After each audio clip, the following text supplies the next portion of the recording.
할렐루야. 우리 삶의 중보자로 오셔서 우리를 도우시는 주님을 찬양합니다.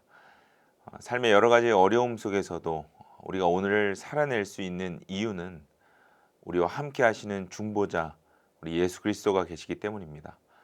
오늘도 그 사실을 의지하며 주시는 말씀 속에 은혜를 찾아가는 우리 모두가 되기를 간절히 소망합니다. 오늘 우리에게 주시는 하나님의 말씀은 히브리서 5장 1절에서 10절까지입니다.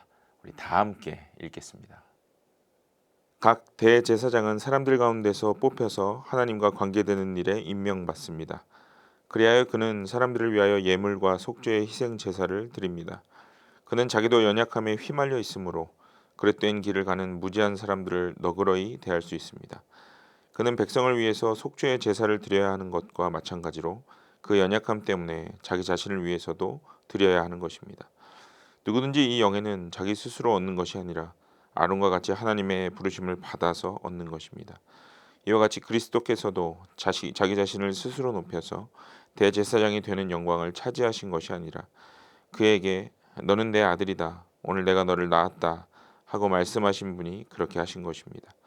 또 다른 곳에서 너는 멜기세덱의 계통을 따라 임명받은 영원한 제사장이다 하고 말씀하셨습니다. 예수께서 육신으로 세상에 계실 때에 자기를 죽음에서 구원하실 수 있는 분께 큰 부르짖음과 많은 눈물로써 기도와 탄원을 올리셨습니다. 하나님께서는 예수의 경외심을 보셔서 그 간구를 들어주셨습니다. 그는 아드님이시지만 고난을 당하심으로써 순종을 배우셨습니다. 그리고 완전하게 되신 뒤에 자기에게 순종하는 모든 사람에게 영원한 구원의 근원이 되시고 하나님에게서 멜기세덱의 계통을 따라 대제사장으로 임명을 받으셨습니다. 우리가 흔히 사용하는 기독교 용어 중에 중보자라는 단어가 있습니다. 기도에 대해 나눌 때에 중보자 또는 중보기도라는 용어를 많이 사용하죠. 이 사전적 의미로서의 중보자의 역할은 서로 대립 관계에 있는 사이를 화해와 일치로 이끄는 것을 말합니다. 이러한 역할을 감당하신 분이 바로 예수님이셨습니다. 예수님은 하나님과 사람 사이에 있던 그 대립을 다시 일치로 만드신 분이시죠. 죽음과 순종으로 하나님과 우리 사이에 있던 벽을 허무신 중보자이십니다. 오늘 본문은요, 이 사실을 다시 한번 우리에게 기억하게 해주고 있습니다. 그렇다면 이 사실을 기억하면서 오늘 본문을 통해 우리가 몇 가지 생각해 보아야 할 것이 있습니다. 첫 번째로 예수님이 중보자로서 우리에게 어떤 은혜를 주셨는가에 대한 것입니다. 두 번째로요. 그렇다면 우리는 그 은혜를 어떻게 얻고 또 누릴 수 있는가에 대한 것입니다. 그리고 마지막으로 우리는 이 은혜를 품고 어떻게 오늘을 살아가야 하겠는가, 이것에 대해서 오늘 함께 생각하고 또 말씀을 묵상하도록 하겠습니다. 먼저 예수님께서 우리에게 이 중보자로서 어떤 은혜를 주셨는가, 오늘 본문 이 9절을 보시면 자기에게 순종하는 모든 사람에게 영원한 구원의 근원이 되어 주셨다라고 말씀합니다. 하나님을 떠나서 스스로 구원에 이르지 못하는 우리들에게 구원의 길을 열어주신 중보자의 역할을 이루셨다라고 말씀해요. 여러분, 사람은요 스스로 구원할 수 없는 존재이죠. 오늘 본문 초반에 이것을 말씀했습니다. 1절부터 4절까지의 말씀을 보시면 이 대제사장의 직무에 대해 설명했는데요. 대제사장은 사람들을 위해 희생 제사를 드리지만 자신도 연약하기 때문에 자신을 위한 제사도 함께 드려야 한다고 기록했어요. 다시 말하면 사람이 사람을 통한 온전한 회복을 이룰 수는 없다는 것입니다. 그렇기 때문에 그 일을 이루실 분을 이 땅에 보내주신 것이죠.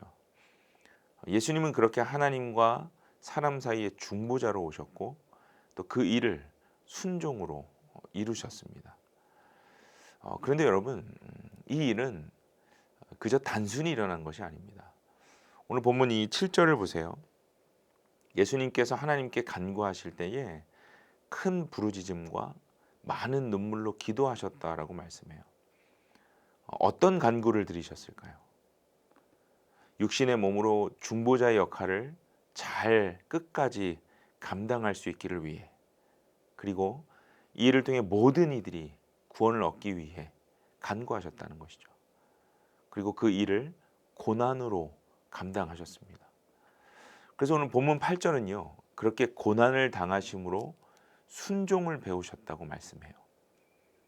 예수님께서 우리를 구원하시기 위해 이루신 일들은 단순하고 쉽게 이루어진 것이 아닙니다. 그렇다면 이어지는 두 번째 묵상입니다. 우리는 그러한 은혜를 어떻게 얻고 누리며 살아갈 수 있는가? 답은 간단합니다. 예수 그리스도를 따르는 그리스도인이라면 주님이 선택하신 그 고난을 우리도 선택해야 한다는 것입니다. 그 고난을 선택하였을 때에 십자가에서 보여주신 구원의 은혜를 얻을 수 있게 되는 것입니다. 여러분, 그렇다면 우리가 어떤 고난을 선택해야 하는 것일까요? 여러 가지가 있겠죠. 십자가 앞에서 스스로 살기 위해서 도망쳤던 그 제자들을 다시 용서해야 하는 그런 고난을 선택해야 할 수도 있고요. 복음을 전하는 사명을 감당하기 위해 받는 그런 고난을 선택해야 하는 경우도 우리 일상에 있을 것입니다. 또는 사도들과 같이 잘못된 세상의 기준에 대해서 아니라고 말할 수 있는 용기의 고난을 선택해야 될 때도 있고요. 어려움에 놓여 있는 이웃을 위해서 내가 움켜쥐고 있는 것들을 과감히 포기해야 하는 고난도 있을 것입니다. 이러한 고난의 삶을 선택하고 결정할 때에 십자가에서 끝까지 참으셨던 그 그리스도의 은혜가 어떠한 것인지를 깨달을 수 있게 되는 것이죠. 그리고 그 은혜를 지속적으로 누리기 위해 애쓰는 삶을 선택하게 되는 것입니다. 안타깝게도 많은 사람들이요, 십자가를 통한 구원은 원하지만 얻은 구원의 은혜를 위해 감당해야 할 일들은 거부합니다. 복음의 위대함과 그리스도의 희생에는 감동하지만 복음을 전하고 살아내려고 하는 용기와 자기 희생은 희미해지는 세상을 우리는 살아가고 있습니다. 오늘 본문은요, 이러한 삶을 다시 돌아볼 수 있어야 한다고 말씀하는 거예요. 그렇다면 마지막 묵상입니다.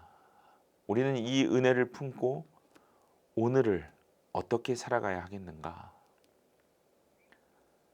여러분, 예수 그리스도와 같이 영적 중보자로 살아가야 합니다.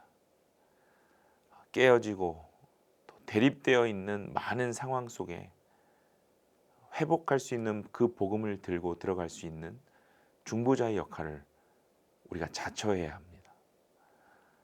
눈에 보이고 그리스도인으로서 해야 할 일이라고 결정되시면, 그리고 말씀으로 그것을 확증하셨다면 그것이 고난의 길일지라도 선택해야 한다는 것이죠.